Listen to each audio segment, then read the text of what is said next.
So I would like to talk to you about our time in busing, because you experienced it as a teacher and I experienced it as a student, and I heard like stories of the Chinatown moms, and it was really the Chinatown moms that got active and got the Chinatown kids able to get bused to the different schools when deseg was happening. So Wait a minute. The yeah. Chinatown mom did not get you guys bused to thing. But what the China moms did was organize to make sure the kids are safe.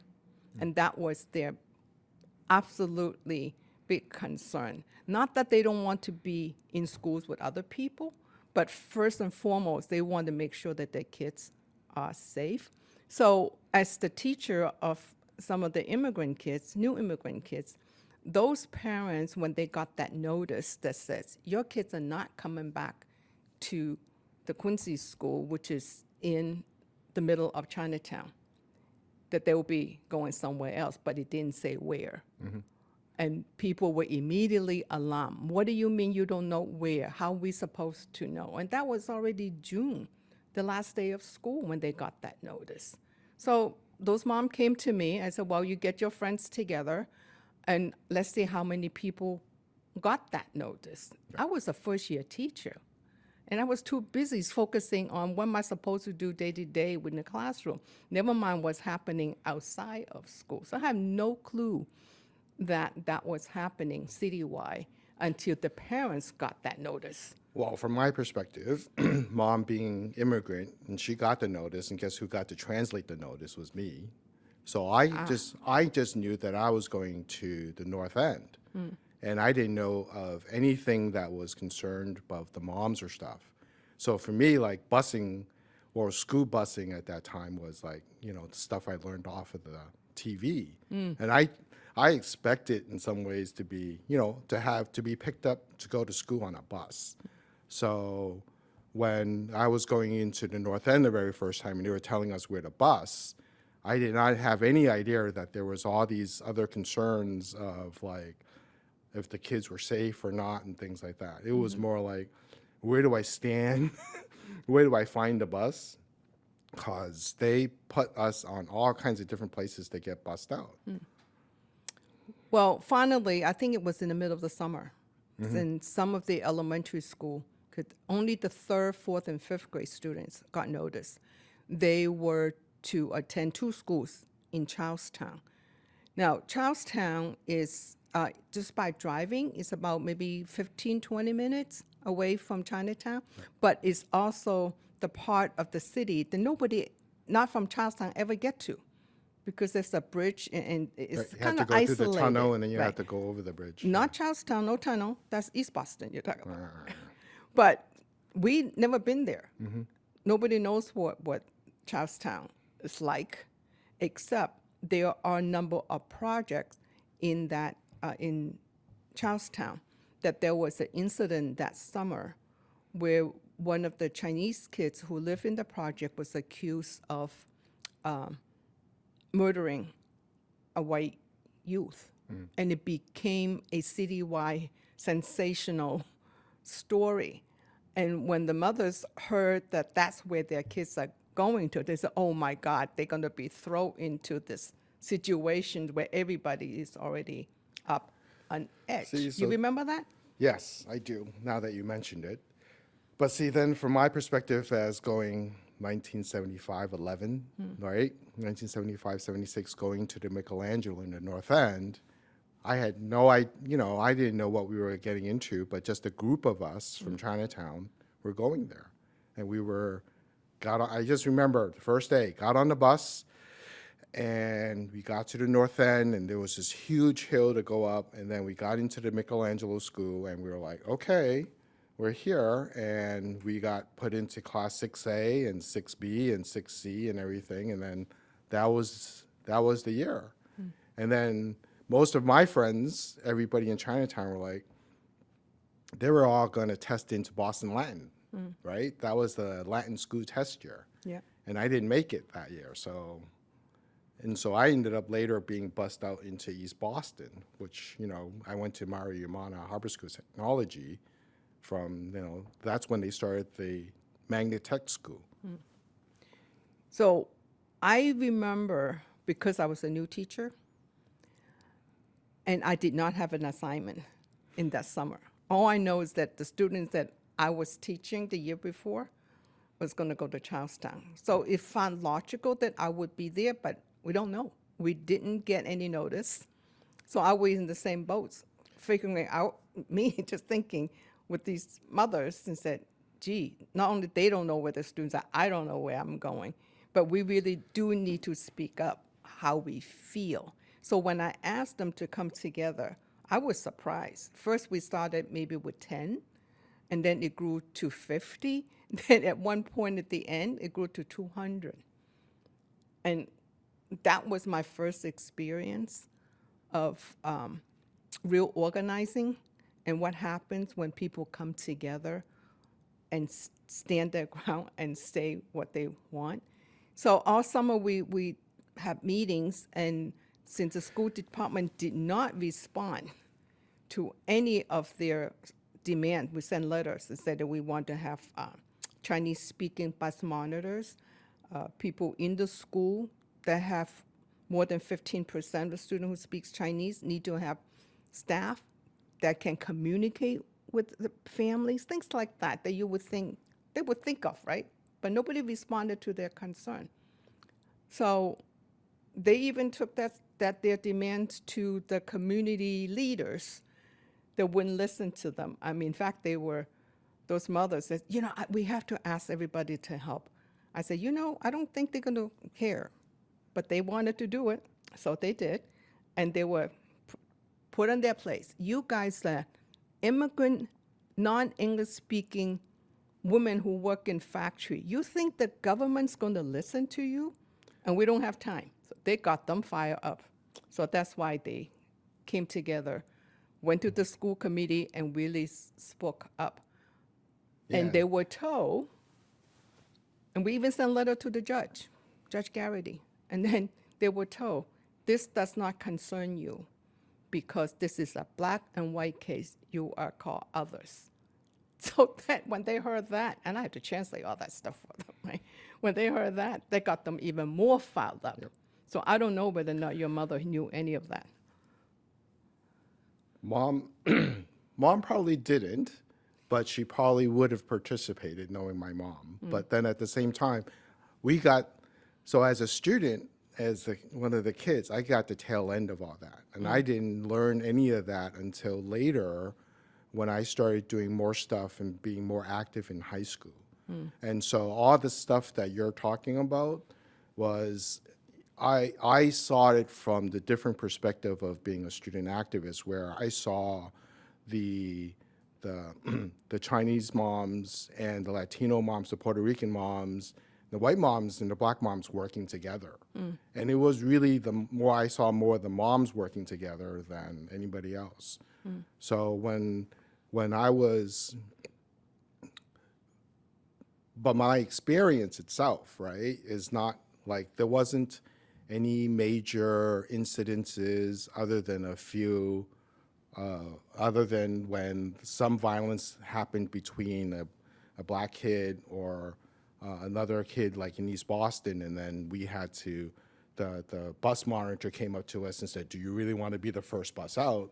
Because they were scared that they were going to stone the bus or something like that.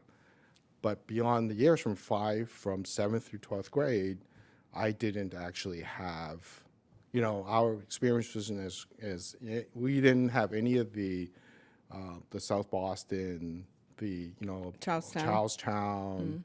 I had friends that went, but then at the same time, I felt that when we were in East Boston, we had such a huge mix of students and from everywhere, Roxbury, and they became really good friends of mine. To this day, I think, our class, I felt very special about our class. And so in some ways, the busing brought, me to a better place as far as knowing to know more groups of kids. As much as that traumatic experience I experienced the first couple of years, that when I finally get noticed to go to my assigned school. It was one of the schools that my immigrant students were being bused to. So I volunteered to be the bus monitor, to ride the buses, to make sure that they are safe. So all through that experience, I played the role of interpreter and helping other moms come together. Then my own feeling was kind of suppressed all that time until much, much later when somebody asked, how did you feel? But all that time, I didn't really think about how I personally was feeling.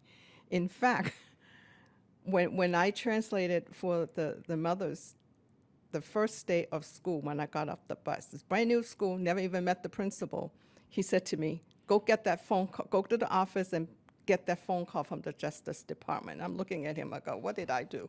What? So that was going through my mind.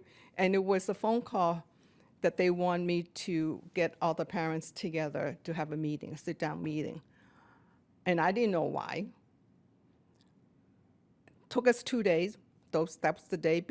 Those were the times before cell phones and all that, right? They're going to wait until I get home and get all the mothers after work and decide where we can meet and who would go. So it was 3 days before we actually sat down and met with the representative from the Justice Department. Within half an hour, they got everything they asked for, but nobody would pay any attention to them before. And I asked them, I said, whoa, this is great that they at least listen to the parents. And that representative said to me, well, we really need the Chinese kids back in school because throughout the city, 90% of the Chinese are not in school. So the boycott was so successful, but we didn't know. It wasn't reported anywhere until that happened. And I said, but when and I said, oh, 90%. So that was really, and I'm so glad that they want the Chinese kids back in school because education is important. And then she said, we really need them back so they can be the buffer. I'm looking at her, what does that mean? Buffer between the black and white kids in case there's a fight. I said, okay, is that what we're worth? Not Yeah. because they're so concerned.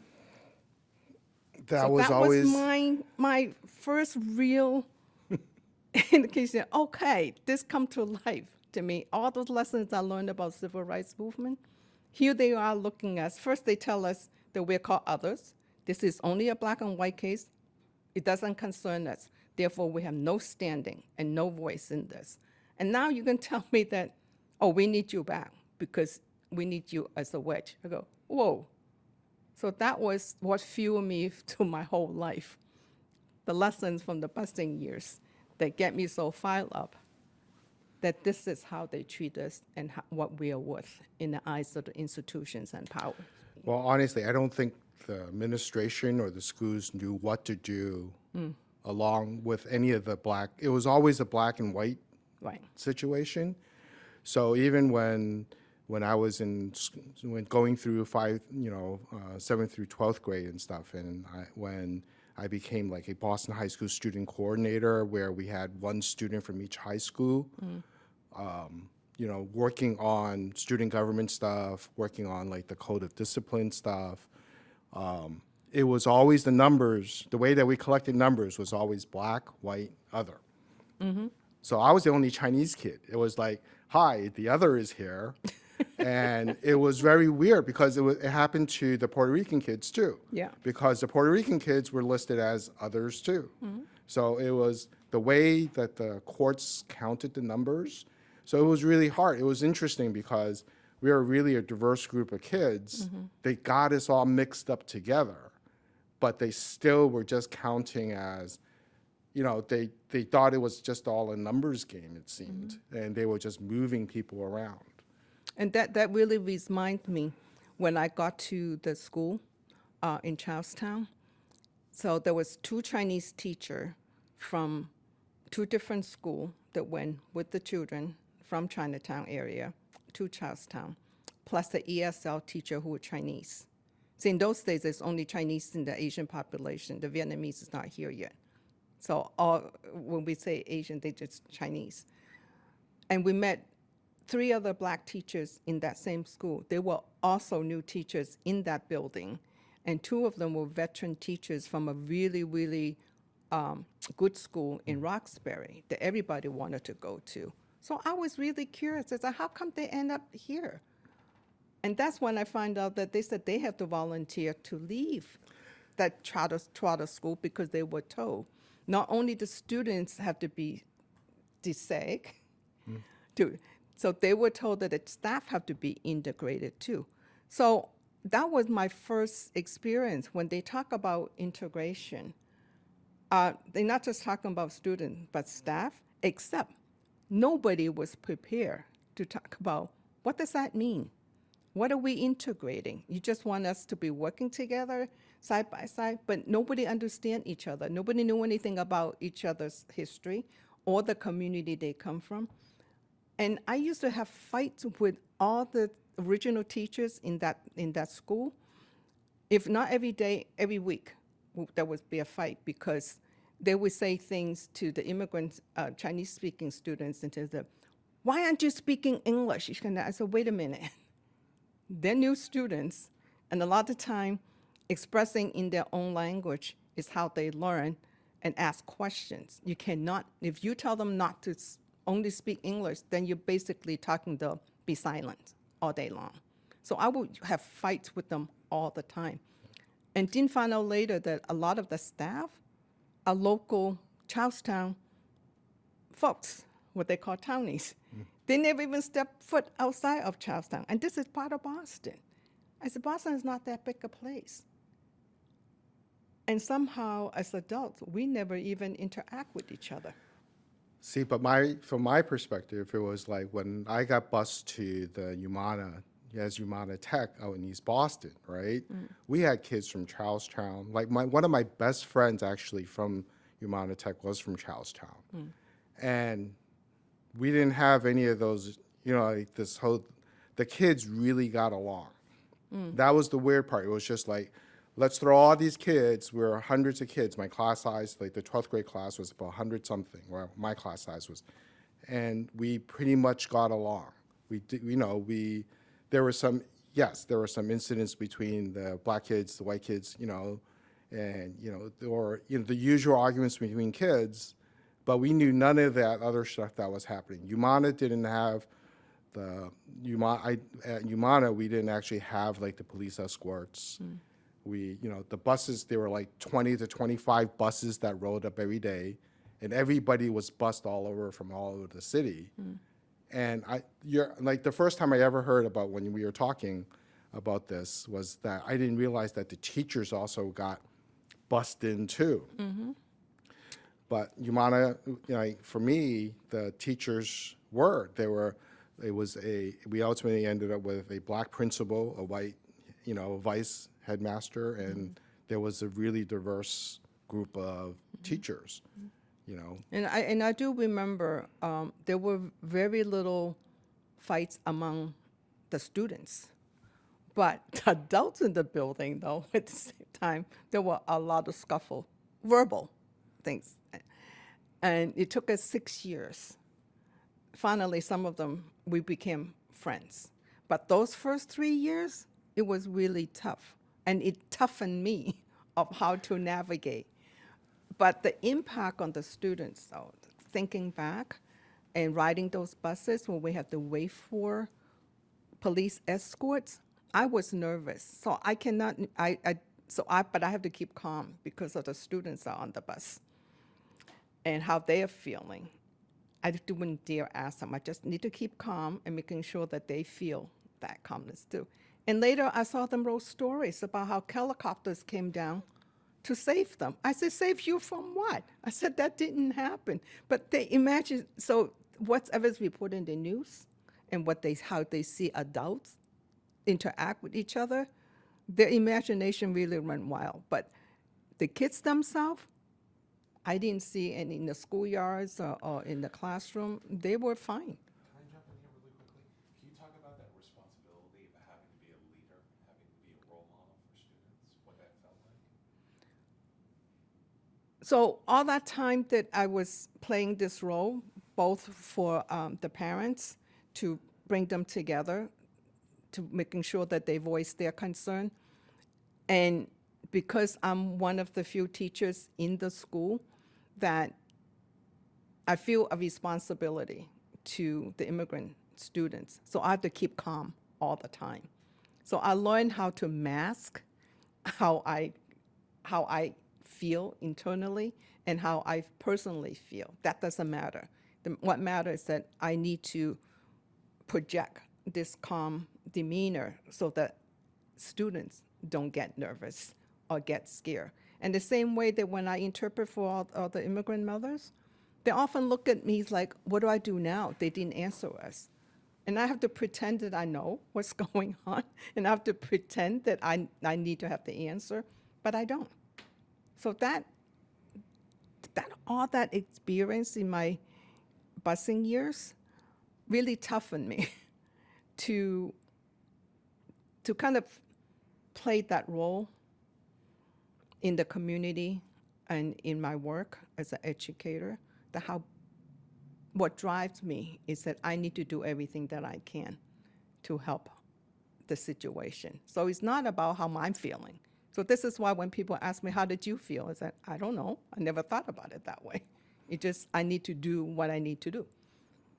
I think to today that people still see me like that, right? Miss Lee's always nice and calm. I said, inside, I'm a nervous wreck. No. Lessons from the Like bus today, years. from in the community's perspective, and I think looking back, it's like you were the person at the time that was needed, and you stepped up so that people had a person to focus on. I mean, I think we lucked out in the sense that you have always been like the stalwart where you were willing to. So that's the difference. It's just like you're not talking to people. So that's always the thing of like when we're as activists and community activists, right? When we're looking at stuff, the things that I learned from you is more of listening to the groups of people that we're talking to and truly listening and letting them guide us, right? So even as an activist in high school and stuff like that, right? So my perspective from, if we're talking about desegregation and busing, right? My perspective, I became a student activist during high school, right? I learned, our effort was to become, like making sure that students actually had their voice. We worked with, we had people that worked with us as high school students, but they let us as high school students actually have a voice. And so that's what I think in part of some of the DSEG discussion is that they kind of forget to ask like what happened to the kids. I like one year, like Robert Wood, who was the superintendent, says, "Oh, it's all an experiment," and all the kids were so fired up. It's just like, we're not to be experimented on. He literally had a comment like that once, and at a presentation I was with him. Well, see, And I didn't know about that. So I'm like, my thing is like for us, when we were trying to talk about stuff and get things done, it was from the student's perspective, right? And I lucked out only because of the groups of people that were willing to actually have students speak for themselves, talk for themselves, write their own things, and get things out. Because we knew that DSEG was happening, and I think as students, we just kind of accepted the fact that, we were getting bused and we were getting moved all over the place. And we were trying to get the best education we could get, but we never understood what getting the best education, you don't know what you don't know. We tried to, I think a lot of us and all the friends that I've made through the years, and, they were some of the best kids that I've ever, would want to have been a student with. But at the same time, we made friends that I would never have made if we were all in the local schools or whatever it was before busing happened. But I know that the particularly the Boston busing and the desegregation, that whole period around the country when this is happening. And a lot of people starting point is from a good place, but what they miss is what is the impact on the real people? And for me, it's always reacting to, like what you were saying, these are real people. It's not for you to experiment with. And who are the most vulnerable in this process? Yes, there probably will be good things that come out, but in the process, there's also a lot of people that got hurt. There's a whole generations of kids that lost education. Because I remember those kids in the bus, if they make up stories about helicopters coming down to save them, what's going through their mind, how nervous they've been all that time. And you can't just throw kids into that situation and say, go learn. What are they learning? They can't absorb whatever lessons the teachers are trying to teach them. And then at the same time, when the staff is not prepared, and when you put kids of different background, take them out of their community, particularly elementary school kids, there's a safety, mentally, safety factors in them that allow them to learn. So through my own experience, I feel like the so-called DSEG probably should not happen until middle school years. Allow kids to have their early years in their own community where they have all that support so they are grounded and understand who they are. It doesn't matter where they live because that's their neighborhood. To have that grounding, and then you can send them out to it and integrate and learn. But you have to start from this Yeah, but when you- position of so strength, when you not ripping them out when you like say that. that for me, Yeah, so for me, the timing then is what you're saying. Yeah. I went to middle school in the 6th grade in the Michelangelo, and that was okay. You know, the teacher's really nice, only had one fight, right? And even that one fight, we the kid that I had the fight with, years later, we respected each other after that. I would have never met him, but, you know, we actually saw each other on the street, one year, and we just shook hands and said, "Hey, man, how's you doing?" It's like I would have never have known him. I think And by then- that time, yes. But then even like going through 7th through 12th at Umana, right? Part of it, I find that I benefited because I grew up in Chinatown. Yes. Chinatown, like, you know, I talked to other kids. Chinatown was me, right? I was a Chinatown kid, right?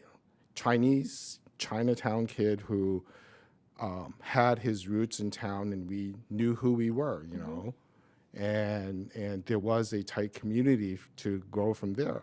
So to your point, you know, of having that base first, I think helped me out when we were getting bussed out to the other places.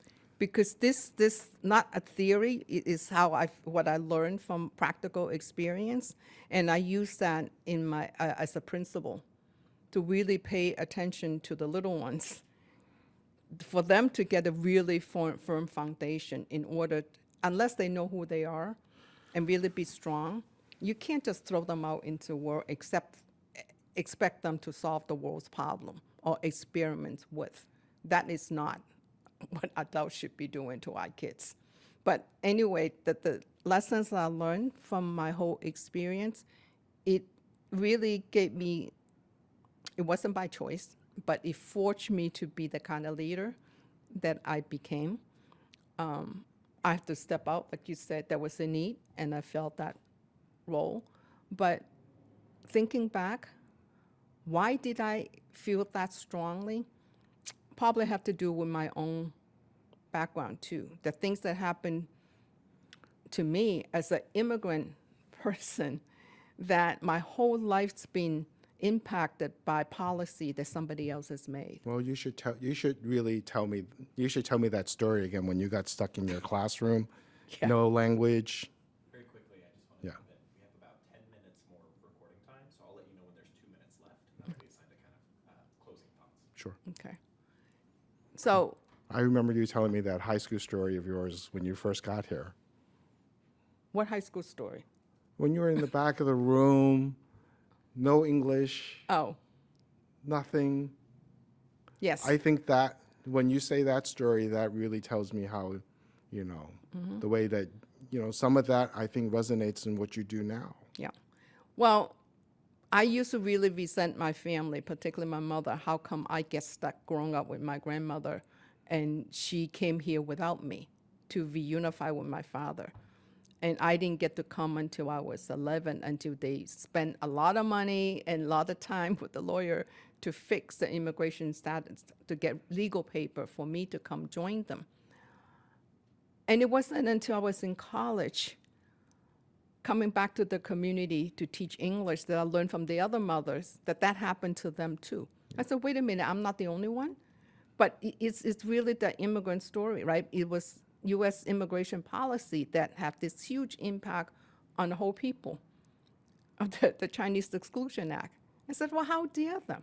When they make that law, they probably didn't ask us.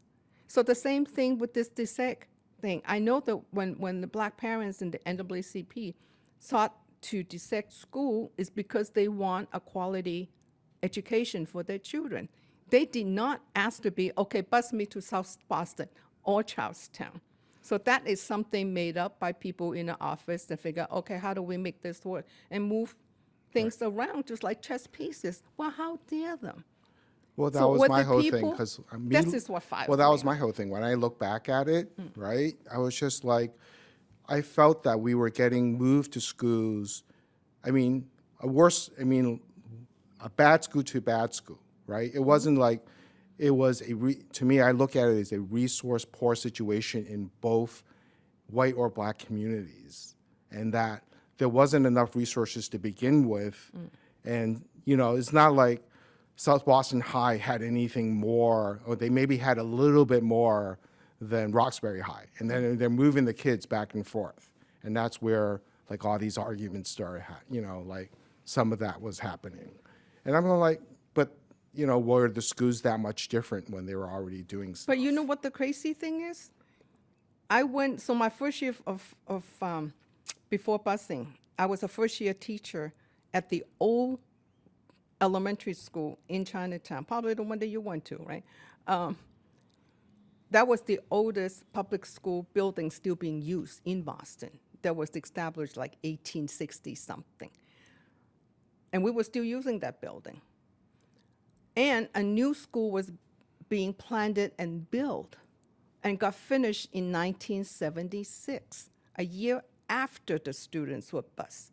But it took the community 10 years to plan that brand new school, the new Quincy School, with the health clinic on the ground floor, with after-school program, with the pool the community can use, and it was the concept of community school, a community center school.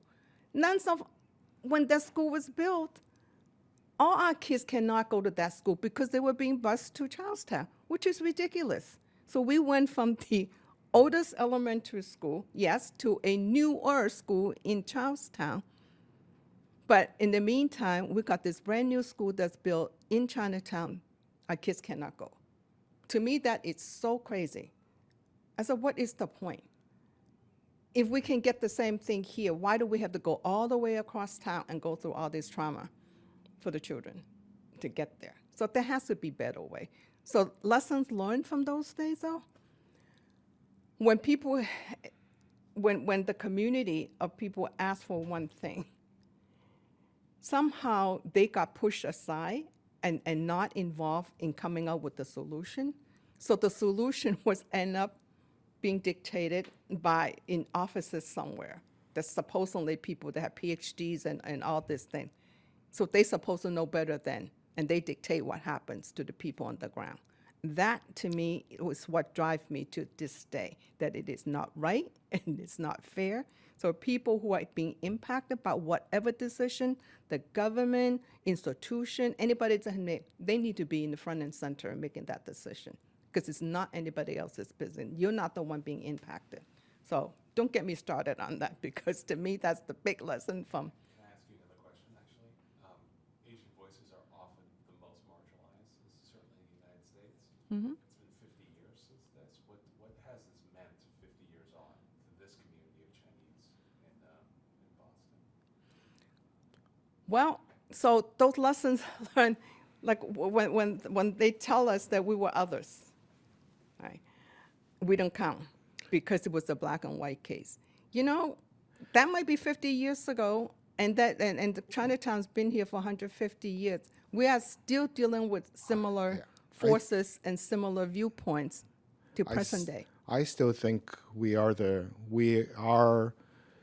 may have made whatever we did, but we're still the perpetual other. We don't. It's as much as we could do, as good as we can do. I still. The sad part is with the advent of the stuff that's been happening now in politics, I haven't had to deal with some of the stuff. I'm re-dealing with some of the stuff that I've dealt with in the 70s. The stairs, making sure you don't walk by school buses because they used to throw stuff at us. You don't belong type of stuff. Again, but to just talk about DSEG in the way that I look at it, right? I still feel like I lucked out. I think you were. I truly, whatever path or whatever person or whoever did, I felt that at least for Umana being the magnet tech school that it was, gathered. So if you're talking about excellence of stuff, right? If they can create a place in which the kids really want to go to, right? And so most of my friends who ended up there, they had the first PDP-11 Jet computer. I learned computers from there. They had the first, Air Force Junior ROTC program. I learned about ROTC. I learned, so I learned how to fly a plane even, while I was in high school and So stuff. all kids should have that kind of opportunity. Yeah, so that was where, so some of the things that my peers were going through, I feel like in some ways looking back at it, I feel very lucky. I didn't know what I didn't know. I mean, one time, one of the MIT professors who were partnering at Umana asked me what calculus was, and I said, I had no idea what calculus was, right? Because at school at that point, they weren't teaching us calculus. But, those are the things that you only look back in hindsight that you don't know. And Well- and again, I'm saying the kids themselves knew how to take care. We really took care of ourselves. I mean, when we got bused, we looked after each other. We had to make sure that we were all on the same bus. If everybody got on the bus and stuff like that, we knew who was on the bus. We had to keep track of each other, even though, we met people from all over, but, we still got bused back to our neighborhoods. For whatever reason, I do have my theory, but for whatever reason, people always, or the power to me, always feel threatened by any group of people, particularly now, Asians, because we are so diverse in both ethnicity as well as country of origin and income and all that. They kind of don't know what to do with us and how to look at us. So therefore, it's almost like they deliberately throw everything at us. For example, as soon as we have COVID, they call it Chinese virus, so nobody comes to Chinatown. The huge impact on us. So things like that still happen to this day. This whole affirmative actions, they're trying to divide, put Asian and white on one side and black and brown on the other But side. That still continues. Yeah, So but that was the whole thing at DSEG, because Yes. that's how they broke us up in school. Yes, Academically, but I'm both, saying that still continues Yes. today. So we have not moved that far. It may be used different names and use different rhetoric, but it's still the same dynamic that's happening. Yeah. So this whole thing, this whole America experience of democracy still have a long way to go.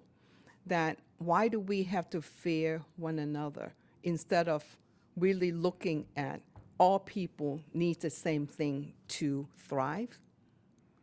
All people needs the same thing to continue. So we don't need to be afraid of each other, but we're just being used by the power to make sure that we don't come together. That's how I look at it. Yeah, but then at the same time, I have to give faith to the kids that The future. we raised and helped come through. Because if anything I learned through school was the fact that kids can actually do a lot So I really have, hopefully, faith in the fact that as long as the students and work together and do stuff, and that they can actually get things done. Right. I mean, that was our whole thing. I It have was like- faith and I have hope for that. Only if the adults get out the way and making sure that they create the condition that allow people to come together Yeah. naturally to but solve. then, They but know how then to you do realize, things. well, we had to make noise too, right? So Well, yes, we have to be organized and raised that this is not right. But I'm saying that the solution is really there, that our young people have the know-how and have the desire to solve a lot of this thing, only if the power to be just get out the way and let them do it. and actually, just to say that, I felt like every once in a while the argument is that we know that Garrity or even the administration wasn't listening to the kids when it was coming down to how we were being treated and what the education should be or whatever. Because that's the way I look at it. It's just You know, like, that reminds me too, when I was at Harvard Ed School, taking the education of law class, and they asked us to write a paper about particularly desegregation, how that, and I remember responding and saying, the law cannot solve the problem because law is only addressing one thing. So have we not learned from history that we still rely so much on law to fix things? It doesn't. And it's still, nobody's listening. So.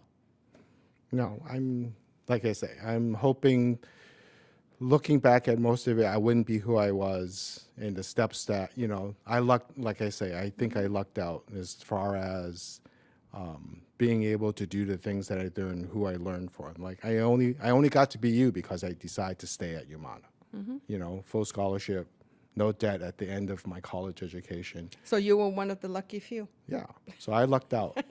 But at the same time, like learning from, anything, if I learned anything at all, the kids and to get kids active, to get kids to understand, what civil protest, to be part of that, I really hope that we can keep doing that with the next generation. And I feel like through my whole career as a teacher and principal and community activist, I have yet to meet anyone, either from the Black community, from Latino community, and Asian immigrants. That everybody wants the same thing. Yeah.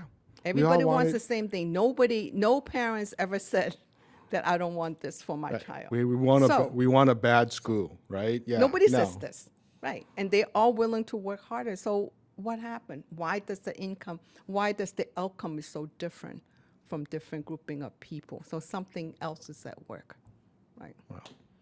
Well, that was what we were trying to do, right? Part of DSEG was try to change the system. But it doesn't. Well, it didn't. It didn't change it enough to have the way that we wanted. I But don't think social engineering can be the way, the path to get us there.